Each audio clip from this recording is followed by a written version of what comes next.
Good morning, everyone. At least, well, good morning if you're here in the eastern seaboard of the United States. Hello, everyone. Welcome, creative community kind folks out there, to RPG with DBJ. I am your host, DBJ, and this week we are talking about consequences, aftermath. The best thing. I would say one of like the top 5 things that really separates role-playing games from your video games and such like that. Now, sometimes you'll hear this complaint. Let's do a little preamble here. Sometimes you'll hear the complaint that there are tabletop role players that blame newer players or um, players who are very they love using miniatures and they love the combat, and they'll use a term which is like you're treating the game like a video game. And while in many ways it's not quite accurate in a lot of those situations, what there are one of the things, and we're going to talk about this all week and kind of sub break it up in each day, of course today being Monster Monday, is that while video games are extremely advanced now, one of the best things that about role-playing games since they were introduced in the mid-70s is the idea of consequences, which means essentially that anything and everything that the players do for any reason can leave a long-lasting effect on your setting. And based on the detail, the nuance, the fidelity of the GM and the players and how much they want to dive into it, whether it's just beer and pretzels and no one really cares, or whether this is a deep dive for people who really want to bring out the emotion and bring out the drama. Even the most minor thing can itself blow into a fully realized change in the world, like the butterfly effect, with your players being the locus, the center of that effect of the butterfly, changing how the world acts and interacts with them and the things around them, and essentially building a world in which everything they do is their fault. Okay. Now, when we talk about aftermath and consequences and lasting impact and impressions and such, it doesn't necessarily mean that everything the player characters will do will be wrong or dangerous or have an impact that's negative. It doesn't necessarily have to be that way. Now, we will bring up a lot of those negative impacts as well, because like watching your favorite television show that's going on too long, or your favorite soap opera, whether it's in the daytime or evening, where they start to recycle some of the storylines, or the his and her show, where the his and her are going to get together at the end, but for some reason when the new season starts, there's a yet one more monkey wrench thrown into the his and her show. It's like, well, the reason for that is because you need drama. You need to have, in a lot of these, if there's no friction, if things are settled, then there is no drama. Hey, Palora, what's going on? So the reason for having these consequences, the desire for it is to continue telling stories. And much like writers for television shows and a book series or whatever have you, graphic novels and comic books, the idea is that while it's fun to settle a storyline, you need fuel for more storylines. And that's why you start pulling on the threads of the consequences by going back over the PC's histories and going, okay, what things did they cause? What did they do in the world? And can I draw a story out of that? Now, today's Monster Monday, you guys have already, let's run down some simple tropes for monsters, okay? There are goblinoids ravaging the countryside, and there's a village in the northwest corner of the world, and the PCs are going to go there to stop the goblinoids from, pillaging, raping, and murdering the people there. Go. right? There are rats coming out of the sewer, and the PCs have to go down and stop the rats. There is an abandoned starship with a distress signal. PCs go out and investigate the abandoned starship. The PCs, you wake up in prison, and you tell me why you're there. The adventure starts now while you're in your jail cell, and there's a security guard, sloppily eating a sandwich, and he's half bored or something, right? Um, Pelora says, a wasp found out that stinging me has the consequences of dying a swift death. Yeah, but um, anything and everything that draws the PCs in, you're given a mission by the church, by your government. Um, you see innocent people being attacked on the road. What are you going to do? All these things are consequences that actually are consequences, nothing to do with the PCs, but they are the consequences of other actions happening in the world. You guys know me, self-appointed third pillarist of the tabletop RPG community. A lot of my consequences are hurricane season, earthquakes, it's monsoon season, there are mudslides, there's forest fires, volcanoes, sandstorms. Like, it's rainy season, and you see dark clouds on the horizon, and you've just gotten off the sailing ship as it gets tossed and turned in the seas. What are you going to do? These things are all happening, the consequences of things that have happened in the past that are coming to fruition today. The king that's about to get assassinated, the evil lich that is trying to take over the southeast corner of your world, the the the the thinning of membranes as the dark elemental forces come into the world, all that kind of stuff, right? uh, you know, uh, I don't know if a dire wasp would fit underneath a coat. I think a dire wasp would probably have its own doghouse or something. It'd probably be pretty darn big. Now, the the the thing is that any and every game setting that we know of, let's think about Eberron or Dark Sun or Eclipse Phase or Traveler or every single setting for any kind of role-playing game. And then, of course, you go into movies and books and television and all kinds of intellectual properties. They have a world. And that world existed before the PCs got there. And that world has culminated by the end results of whatever consequences there were. Whether it was a great cataclysm, we love our cataclysms, right? Usually a great war, some kind of arcane event, and an impact from a stellar object, or whatever the case may be. It's a consequence before that.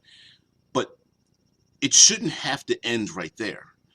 When the minute the PCs are thrown into the world, that is the moment at which, your setting doesn't belong to you any longer.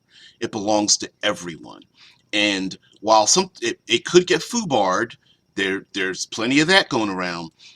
Embracing the foobar will lead to a lot more pleasant things than trying to fight it, because in your mind maybe the PCs are trying to burn your world down, and destroy it, unravel it at the seams, as it would be. So with since we're here on Monster Monday, and talking about consequences, one of the things that is I feel like is one of the biggest overlooked things when it comes to tabletop games and really embracing the consequences it's not what if the PCs fail, although if the PCs do fail, there should be lasting consequences for that. But what if they succeed? The classic low-level Dungeons and Dragons game where the PCs go out and kill an owlbear or giant rats or that goblinoid scouting party that's ravaging that village. What happens after they do that? And I don't necessarily mean the next step in the story, but the ramifications of what they've done. Is the owlbear responsible for keeping another possible predator out of the way? Yeah, Pelora says, kill the bear cubs. Consequences. Yeah, you kill the mommy and there's bear cubs there. What happens? Do you kill the bear cubs? If not, and if you leave that question floating in the air, sometimes we as game masters love to have ourselves a little bit of a moral quandary, you know, much like one of the very first adventures, Keep on the Borderlands, very classic, very common. I think it was B1 was the type the organizational title for it. They came with letters and number designations. I think it was B1. But anyway, Keep on the Borderlands literally had in it a bunch of the caves of chaos, and each cave had its own little goblinoids in it. A kobold cave, like a goblin cave. There was a orc cave, and of course, in one or more of the caves, there were little babies and pregnant women, and that's where the argument started about should you kill them or should you not. And my question is, or comment is, as the game master, is, well, don't presuppose what decision they're going to make in the first place. Let them do it, or let them have the complication. Is it B2? B2, Keep on the Borderlands. Sorry about that. Yeah, it's been a while. It's been 40 years.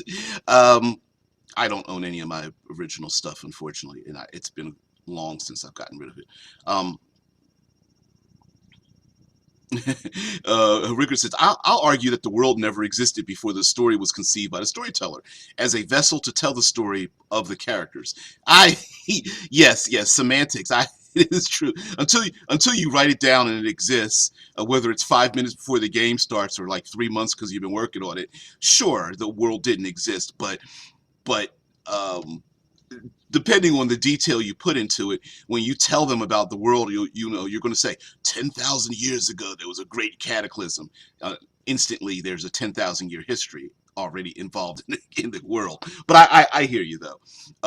But in game, whether PCs kill pregnant babies, whether PCs steal treasure or defeat the monsters or something like that, there are, yeah, Dead Man. It was I thought it was before 79. But yeah, it's been about 40 years.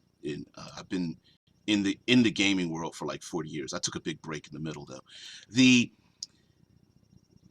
I would contend that it's not just about, whether you want to do the moral things about, killing the orc babies or not, but the idea of like, we ignore things like, oh, I don't know, dead bodies or power vacuums. Power vacuums, another one.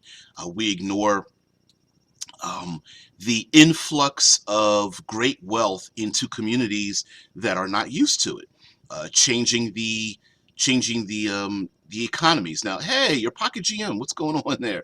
Now, I will say that it can. You don't want to play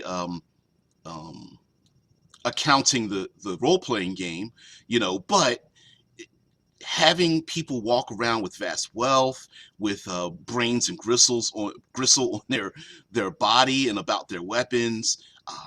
The idea that these adventurers went out and slayed a dragon and such, and what happens afterwards? Do they become heroes? Are stories told about them? Is there someone in a town? Your Pocket GM says consequence is my favorite subject and the ultimate tool of any tabletop RPG. Please stick around this week because that's what we're going to do this entire week, talking about the consequences. And like I said, the consequences don't need to be. They don't. Every consequence does not need to be harsh or punishing or, oh well, you didn't kill the thing, or because you killed the orc raiders, now the Lich Queen is able to gain more power. Everything doesn't have to be well, it's your fault that this bad thing happened. What I'm saying is, good or bad, the more the players have an impact on the world, the more they feel they're responsible for it, the more they will be invested in your world.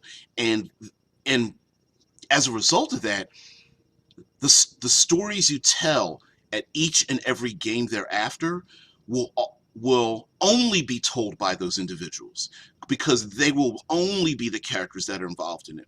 Like watching your favorite long-running television show, in the beginning you don't know who the characters are, and even the actors and actresses and writers may not know exactly who the characters are.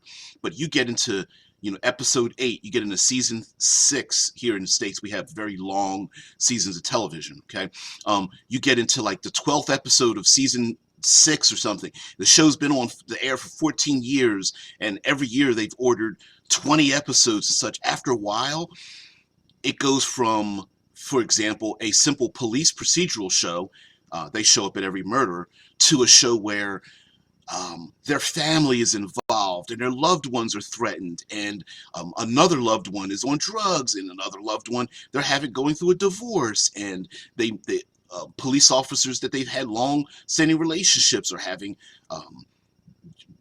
jealousies and judgmental things and backstabbing, and eventually you have this network of characters and interactions and things they've done, bringing back characters from the past, bringing up storylines, talking about, remember that time you beat that wife beater nearly to death? Well, now all of a sudden that information comes back in today's episode. And so consequences are very important for world building, because then you can absolutely build the world around them. And when the PCs come in contact with your NPCs, your monsters — today is Monster Monday — if they're able to leave without being beat around the head and shoulders by the PCs, and are actually able to live, what is their reaction to the PCs? When your NPCs run away from a combat, they flee. The kobolds, the one lone goblin in the background flees and goes tells a story. What is that story? When the PCs slay a great beast or something, what happens with the dead body? Do predators show up? Do vultures circle overhead? Does bacteria start to grow? Are there carrion crawlers and other things that eat decomposing flesh? Do they arrive? Is this a calling card for an empty dungeon where other enemies begin moving in? What about the traps they've avoided and the magic they've cast? Is that a fingerprint? Is that affecting the world? And are there things, whether psychic or arcane or technological, in your world that when they use them, they become little bits of evidence of their passing through this world? A PC, let's go with something classic, right? In a story, a PC from a foreign land arrives in this new world, a la Morgan Freeman as the best friend of Robin Hood in an old Robin Hood movie. When people haven't seen a Moor before in the upper regions of ancient England, there's an impact. Now, the impact may not be, it doesn't necessarily need to be harsh or violent, but it can be an impact, because people will go, oh, the dusky-skinned one traveling with the in the woods with the people that call themselves the Merry Men or something. Oh, I know, I've seen that person before. The Dragonborn that's with the group where the Dragonborn are not a common sight will elicit some kind of reaction. Maybe the PCs are going to be surrounded by gawkers or sages that want to find more information. There are going to be people who want the king sends an envoy out to find out who these people are. I mean, all kinds of things. Criminal organizations want to know who you are and what your intentions are. A country from far away sends spies and wants to to interrogate them. Yeah, Deadman puts in a link for Robin Hood, Prince of Thieves. Pelora says, I always wanted to finish a campaign with, and the bombs started falling from the sky.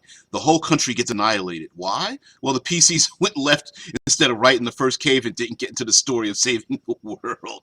That can be a thing, although, you don't want to do the aha gotchas, you know what I mean? Rickard says, the galaxy far, far away was made up to tell the story of the Skywalkers, etc. The Skywalkers weren't made up to show the galaxy far, far away. Lord of the Rings being an exception to this. Yes, it's funny. I've heard when they were first starting, and I hadn't really thought about this, and I think a lot of people don't, when they started talking about Star Wars and doing the new movies without George Lucas. And one of the comments was, well, we can change history because it is a story about a galaxy long ago in a galaxy far, far away. And I was like, oh, that's right, it is a history. And history can be recorded in a biased manner. Your Pocket GM says consequences should be like moving between sections of a symphony. Although one section may have a certain feeling or tone, it can build to something radically different, and then return to a familiar melody that has been changed, improved, or otherwise tempered with what everyone has already heard. I like that idea of like music. I like the analogy of a symphony of music because in the background you can have the, a symphony can start with a very simple tempo, and so that tempo could be the theme of your game, whether it's a dark, gritty world or investigative mystery or comedic elements, or what have you. It could be surviving in a post-apocalypse. It could be taking down the evil council of undead liches, or whatever the case may be. It might be this running theme, and then it has these peaks, like you said, peaks and crescendos and complex movements in the rest of the music where it can come back into the melody. I guess my mind's also thinking about how jazz music does this often, or if you hear a live band, the live band will start out with this very simple melody, and the live band will go through each member of that band, the drummer, the guitarist, the flautist, whoever the case may be, right?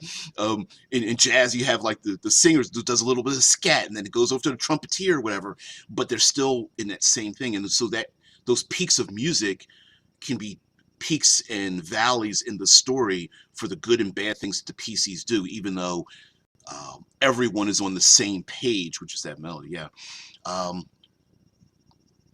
Plur's like, the drummer is the most important. We all know this. Yeah. By the way, guys, I changed the doobly-doo. I changed the information down below the video. It should either be in this video or tomorrow's, but with a little a couple jokes and a little bit of rebrandy, everything is now listed under all links are now listed RPG with DBJ .games / whatever. So it's rpg.dbj, I mean RPG with DBJ.games / Discord, YouTube. Everything's listed under one thing. It's all branded under the same thing. So Patreon, drive through RPG, all those things. So yeah, just to make it simpler for other people. And I got rid of a lot of that nonsense information as well. Scott says you slew the dragon, you got the treasure hoard, but now an endless parade of sob stories and heralds and attorneys now come to the PCs with tales of how the dragon hurt their lands. You know what? Did I misspell it? I misspelled it, didn't I? All right, I'll change it. Thank you very much, P. It's not Patreon, it's Patreon. Yeah, you're right. The idea that when PCs get like Slay the Dragon and they get the big horde, thieves aren't the only ones that are gonna come for the money. I love what Scott said, like the sob stories and heralds and attorneys. Yeah, I mean, you win the lottery, right? In real life, you win the lottery. All of a sudden, you start having family members come out of the woodworks. Your friends and relatives are like, "Oh man, I see. My ankle hurts and now my back, and see I've got this thing with this leak in the roof of my house, and I've fallen on hard times. Can you hook me up just with a little bit?" Yeah, the heralds of the kingdom talking about the good works they can do if only someone were generous enough to help us finish building that aqueduct and whatnot. Or the one person that's like, hey buddy, I've got a deed to some land, you can build a castle over there. I mean, there are going to be plenty of people that are going to want to pull and tug on the rich person. Even all of the sycophants. I removed all but one tier for the Patreon. Yeah, it's just $1. Yeah, I removed the tiers. I don't know when or if I'll add additional tiers, unless the additional tiers in the Patreon are like, hey, if you'd like to be a Patreon member, donate even more money. I don't know. I don't know if I'll do that. Plur is like, singers always think they're in charge, but we're the ones driving the bus. I'm assuming someone's driving the bus of singers. Oh man. Oh, that's funny. Rickard says, I always wanted to do a short mini campaign about the world before the fall, then the time skip to the Save the World story about how the ancient evil that destroyed the world is finally defeated. Yeah, it's consequences really help, especially if you and your group are really willing to do a time skip, um, because then you can find out, like you could play out the before the fall moments, and then go into what's happening during, especially during an apocalyptic type of setting. You can play out the beginnings of the zombie apocalypse, and where are the PCs at? Where are they doing?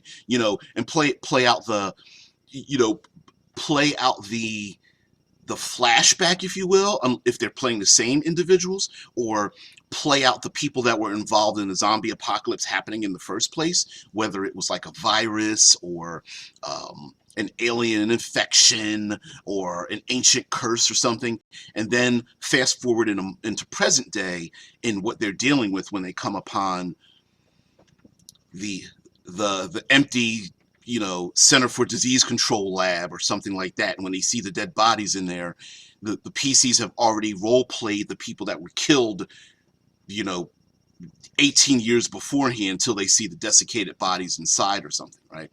um,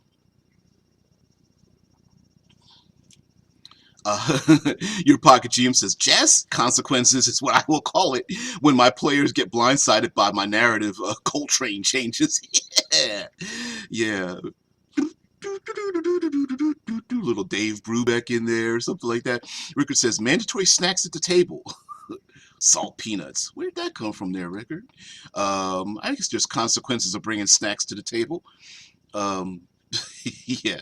Now, Deadman says Final Fantasy 1 on the NES used that idea to great effect, with the apocalypse being caused by the demon Chaos. I did not know that.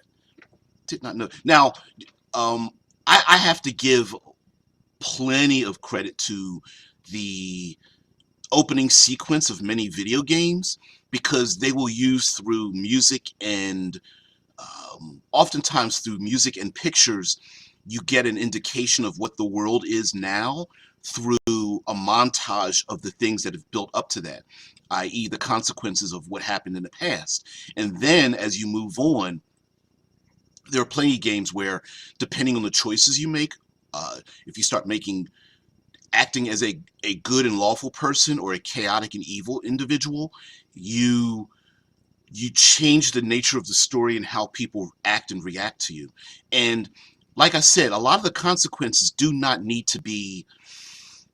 they don't need to be brutalistic. They don't need to change the world. An example would be player characters playing a monstrous half-orc or something, and they come into town, and the character, of course, has a low charisma, but they're like a barbarian or something like that, and they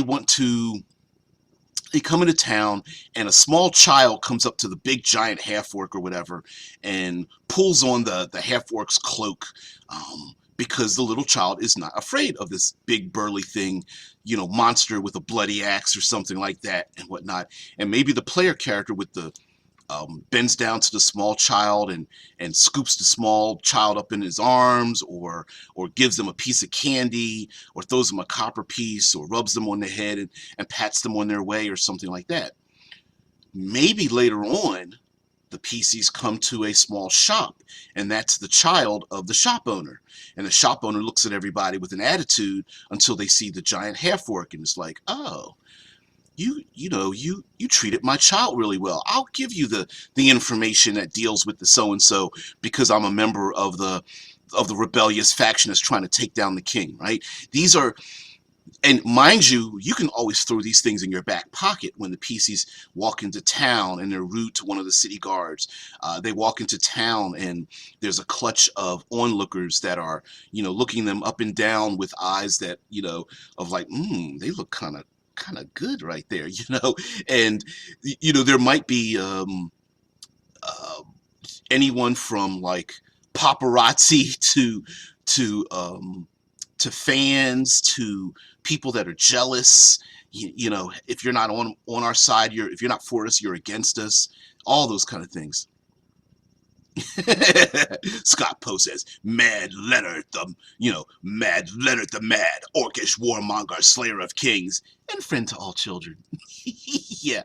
Um, going with that, there are naming conventions that deal with consequences. We've seen that in full effect on Game of Thrones, right? Mother of Dragons, etc., etc., Breaker of Chains, on and on and on. Their player characters could one or more of them could very much be given titles. Titles. They can be given titles based on their acts. Slayer of rats, vanquisher of orcs, destroyer of dragons, all these things. Burner down of taverns, slayer of 0 to 60 years of of slaying city guards for asking a copper piece. All those kind of things, and some of them might not be warranted. Maybe the PCs are like, that wasn't our fault, but everyone blames them. The volcano that erupts because the PCs, after the PCs, crier of tears. Yeah, when the PCs go into the volcanic dungeon that you created, and they go in and slay the evil that's there, and the volcano erupts. Will people put two and two together? Sure. Spreader of plagues, causer of storms, shaker of earth or something. PCs could be blamed for things that have nothing to do with them. The comet that flies across the sky, the hurricane that strikes unexpectedly or before the season really starts, the harvest that overgrows and is abundant, or the harvest that dies from a drought, could be blamed on the PCs or have something to do with them.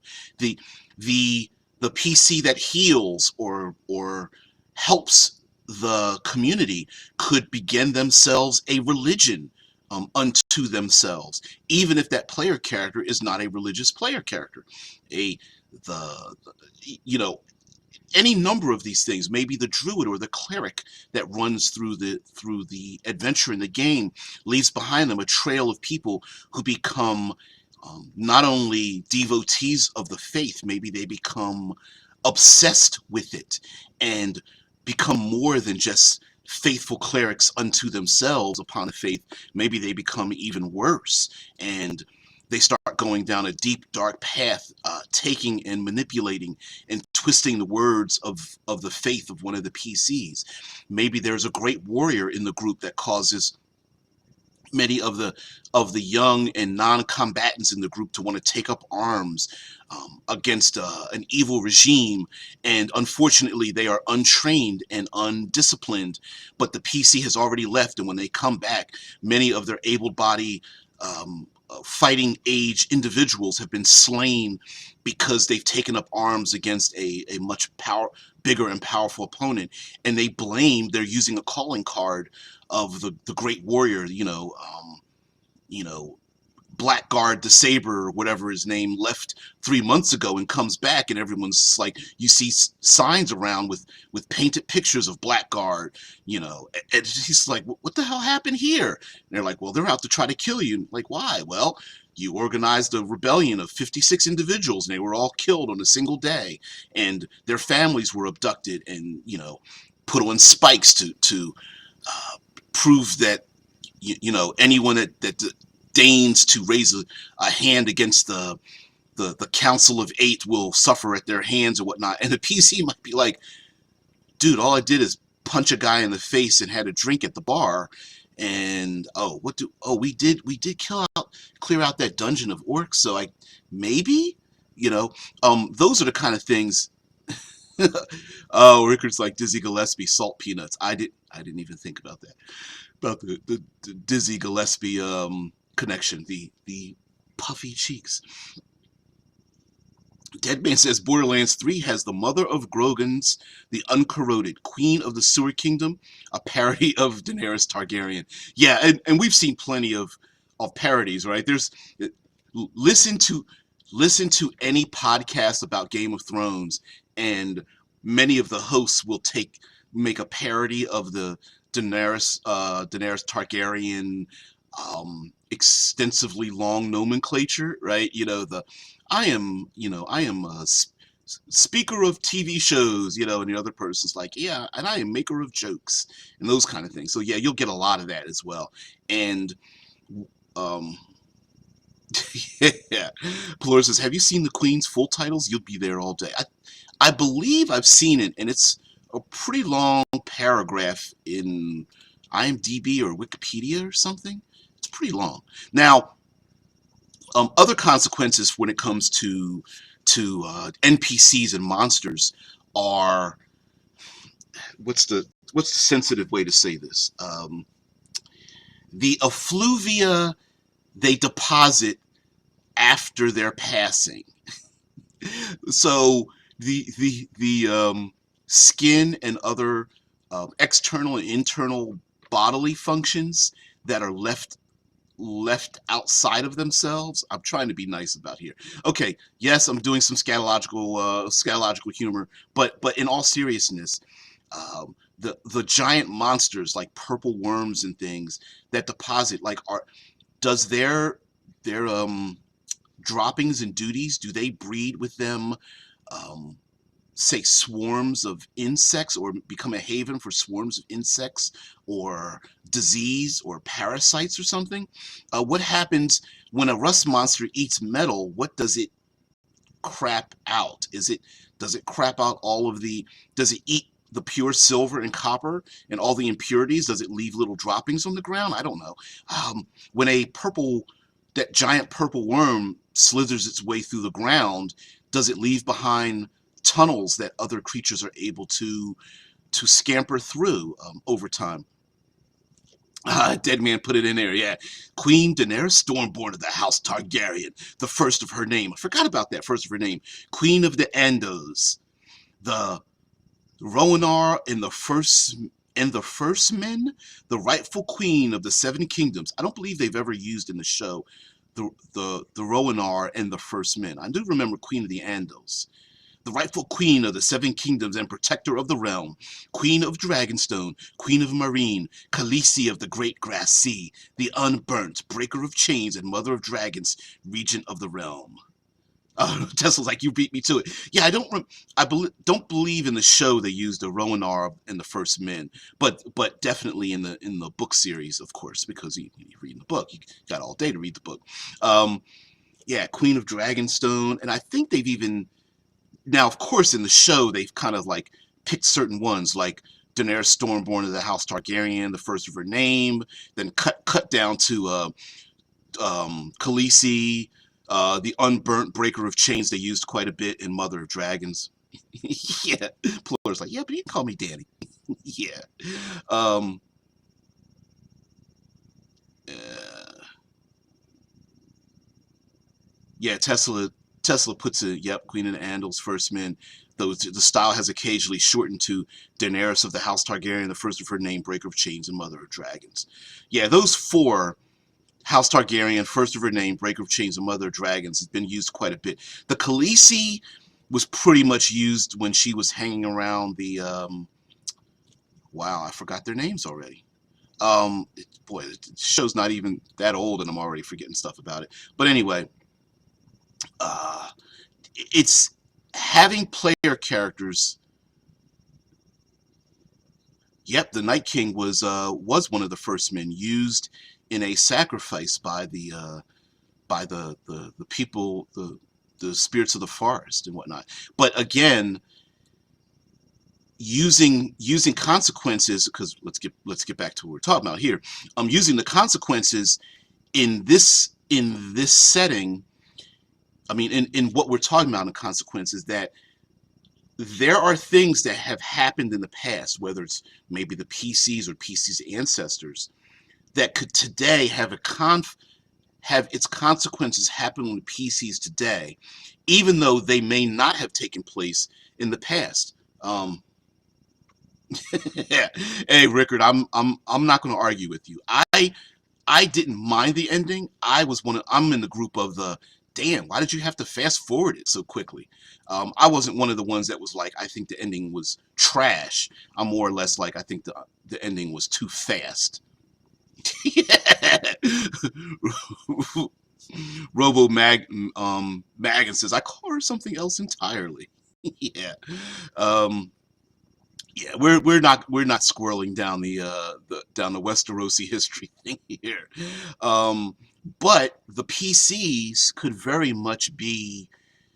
be using talking about the consequences here, right? The PCs could have ancestors that have an impact on them today, and then the PC's actions have an impact on those who come after them. You know what I mean? So, for an example, would be that whether the PCs come from a certain royal family, if they're playing a noble, they come from a certain part of your world because of their look, their their genetic heritage, or their accent, their cultural heritage.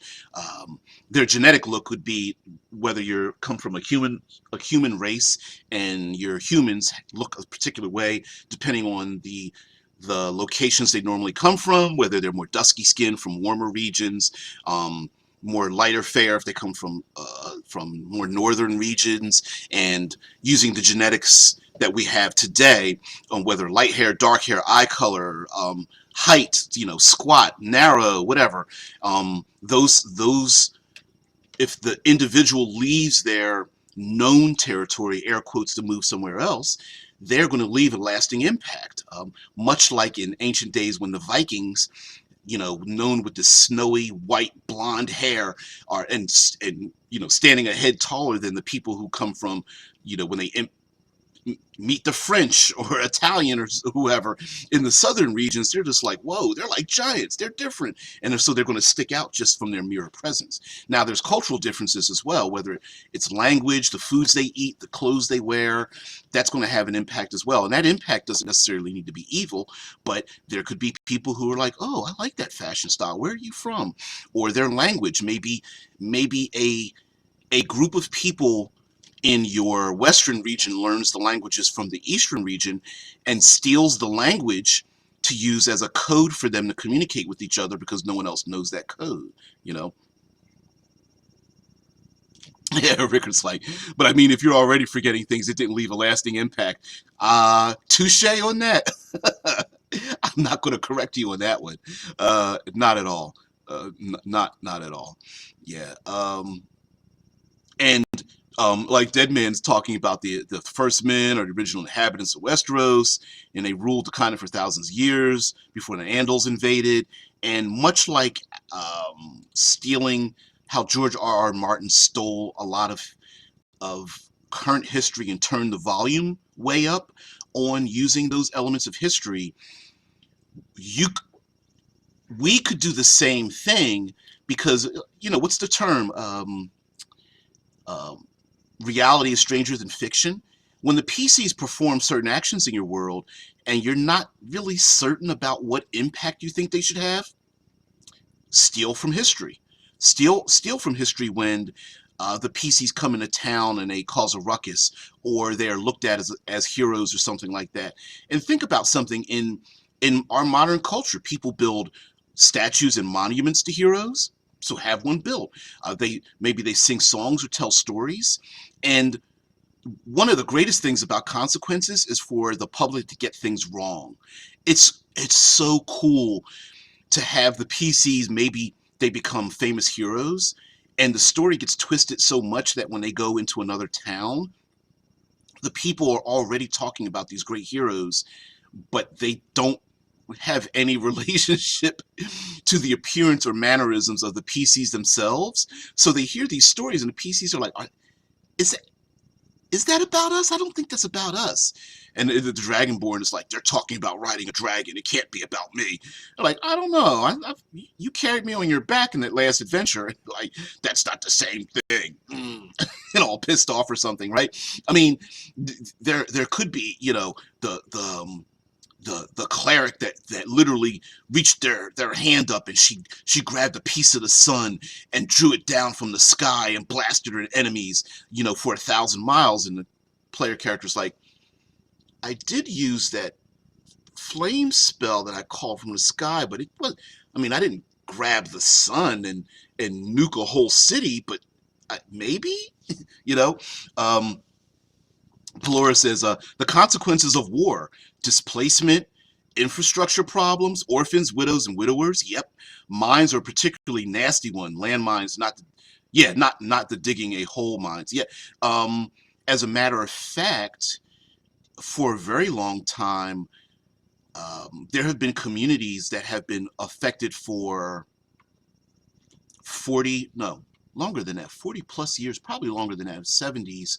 So I would say 50 plus years that have been affected by landmines, to the point where, and I cannot tell you which country this was in, but it was very common to see.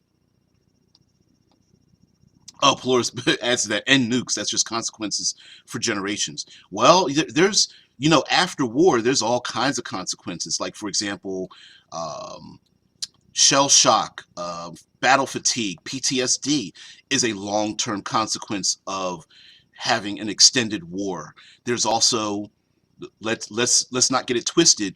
When one country hates another, you're going to have a lot of love between them as well. You're going to have lots of children, like you said, orphans, widows, and widowers. You're going to have lots of children and lots of people born that are of mixed heritage, both politically, whether they belong to one country or another, and genetically, whether they belong to one genetic section or another, if they are separated that way, and the opinions of those individuals as well. There's also, depending on how the outcome of the war, there are lots of factions that might have been great in power, whether it's a religious faction or political one, or even criminal factions, that are going to flip. Their power structure will flip. So if a political entity was taken down in war, maybe the criminal organization takes over, or vice versa.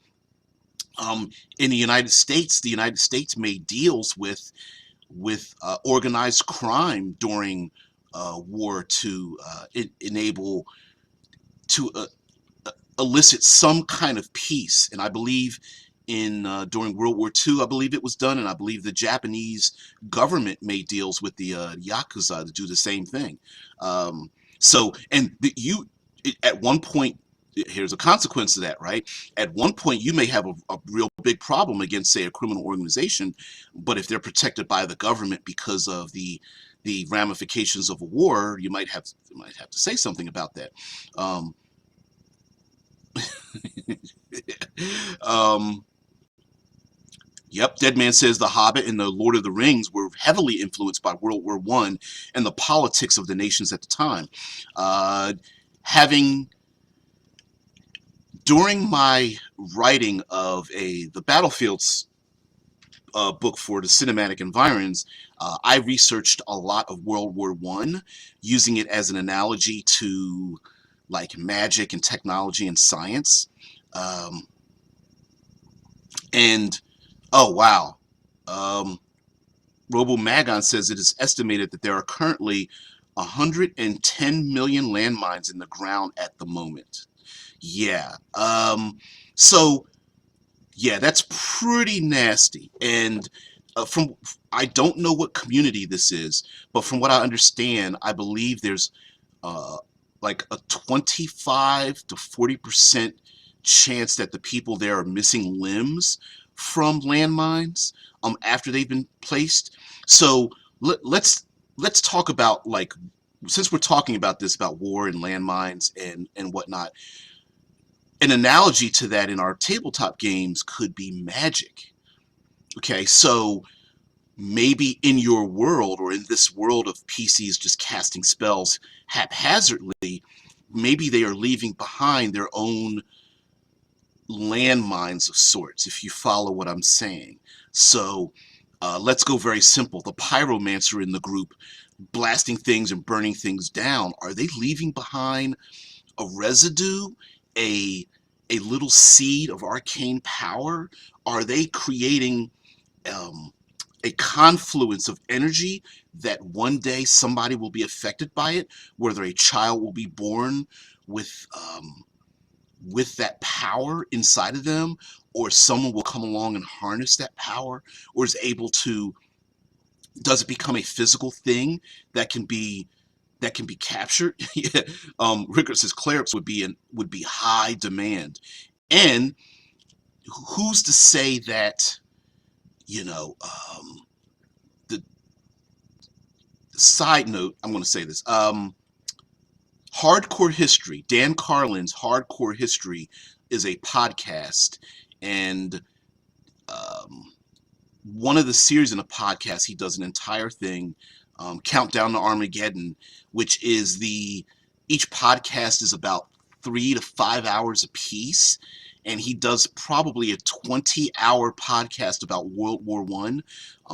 Strangely enough, it's all engaging. I cannot I cannot more highly recommend it to anyone who's into that kind of thing, and if you have the time to listen to it. But that being said, in it, he brings up a thing about technology made World War One and current war the way it is because countries that normally could not now can take a punch. In the past, war was not very long. It didn't extend for years and years. Now, there might have been conflicts between countries for many years, but the battles themselves were very short. Uh, at the most, a couple of days, maybe. And even with the couple of days, one side would give up before the other side. Now there were lots of slaughter. People were killed and destroyed after they gave up, but battles themselves didn't really last that long. And when technology came about, they were able to take a punch, as Dan Carlin puts it. And I think clerics would actually make war worse because of their impact on the world. And the consequence of that, if you think about our tabletop games as it is, when the PCs go into battle against their enemies, um, they are able to take a punch by healing and surviving the things that would normally kill them.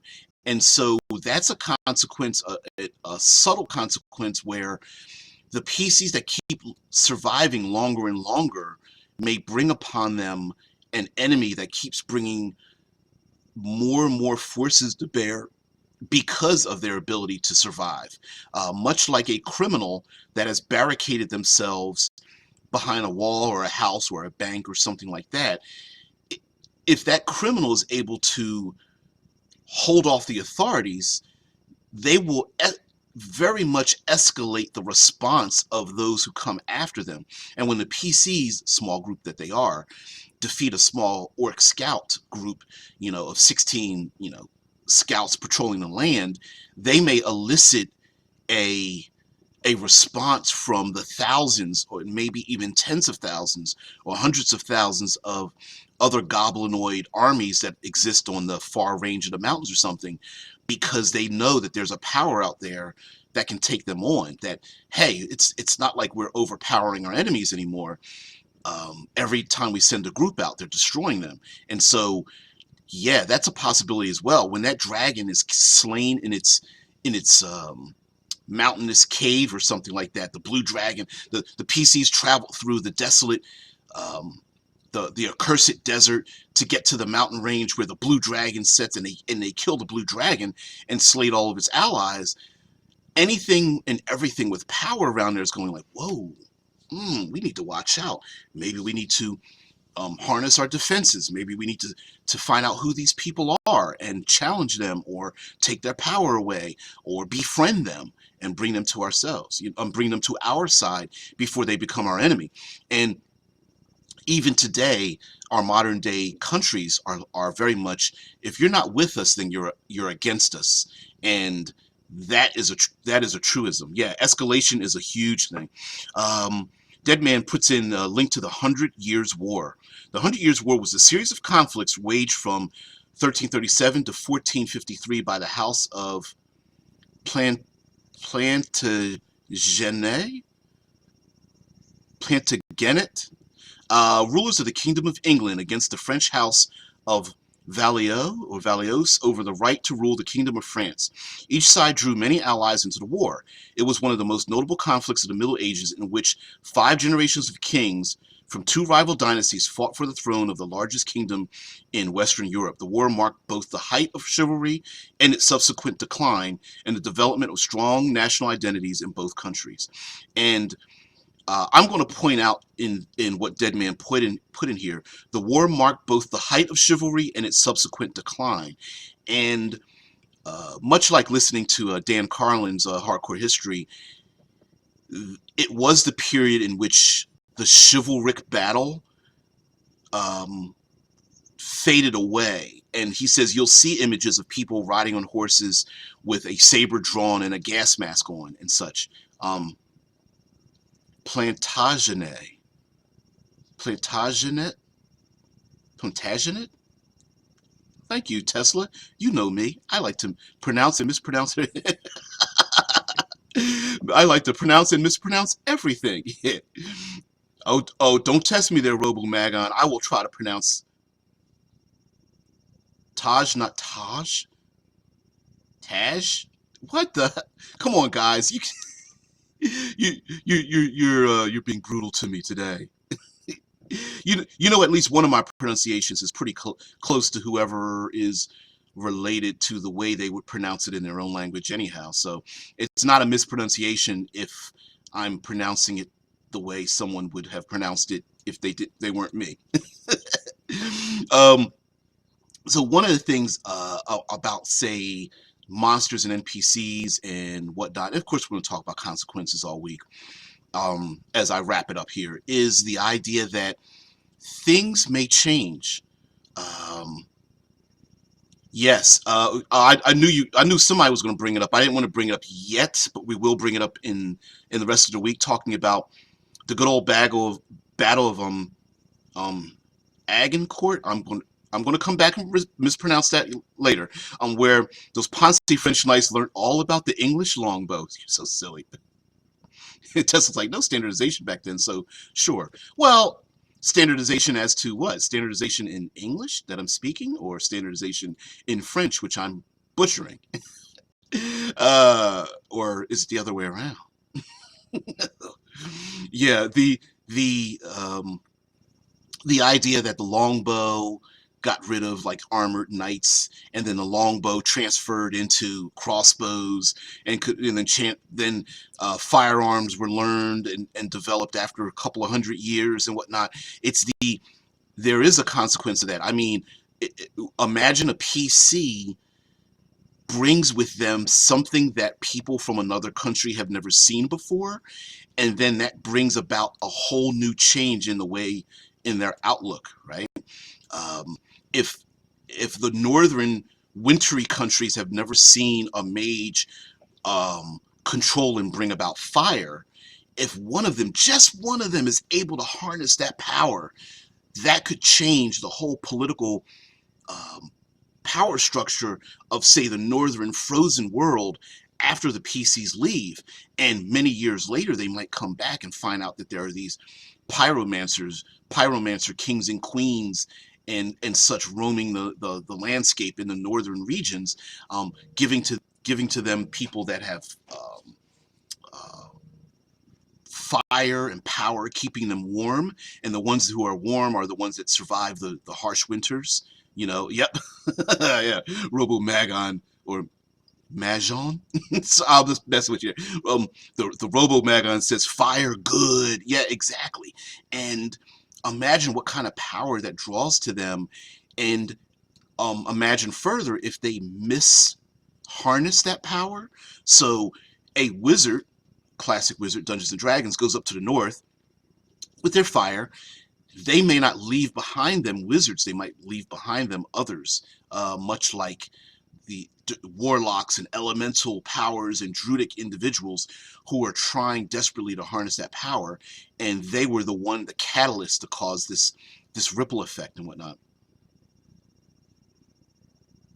Yeah, Pelor says the longbow is like the katana. It's nothing really special, but has this mythical status for some reason. And again, that's absolutely that's an absolute truism when it comes to lots of things having a mythological status to it. Um, Tesla Ranger says, "In the Lakota." I, is that an indigenous tribe? um, Robo Magon says, "Just the English one because of their draw strength. Most longbows weren't like that." Uh, Again, situational, right? The existence of something like, say, a katana or longbow, it's the confluence of their use and when they were used, who they were used against, and what effect it had at that particular time. Much like gunpowder and the use of gunpowder and explosives and such was around for a long time before firearms were actually developed. And it's based on, not that people weren't using longbows at all, but it's how were they harnessed, what event happened, how did that information spread. And so a battle, whether true or not, could spread information that could change how people deal with or interact with something, whereas 50 battles before that never changed anyone's mind. But the minute you heard of a king or a battle or a warrior or something that used them to great effect, and that information connected, it became memeified. It became a meme that spread throughout, um, a, a piece of information that spread throughout history. That could very much have an effect on how much how much that spread throughout the thing. I'm not going to read that, Dead Man, but Dead Man does put in the Wikipedia information about the English longbow and about their draw strength and such, which, while I won't debate the draw strength, I will say that there are things that facts and science do not take into account when it comes to how sometimes things are emotionally resonant, whether a culture has been affected or a confluence of events, much like the Salem witch trials here in the United States. During the Salem witch trials and the burning of the witches, it was a confluence of a number of things, whether religious and environmental and political, that came together to cause a thing, rather than the simple idea that someone said, "I think there's witches," right? I'm sure the idea that people were called witches was very popular, but it's a confluence of ideas that came together to make a thing a thing. All right, baby. All right, have a great day. Hey, you too. Love you, baby. You didn't sleep very well last night. No, I didn't. I had a heartburn all night. Oh, I love you. All right, baby. Love you. Yeah, sorry. The Heraldrix has called an end to the show. So, guys, thank you very much for joining me. I appreciate your presence here. Hope you leave with some change because your time is valuable. Glad you spend it with me. Guys, have a great one. I'll see you tomorrow.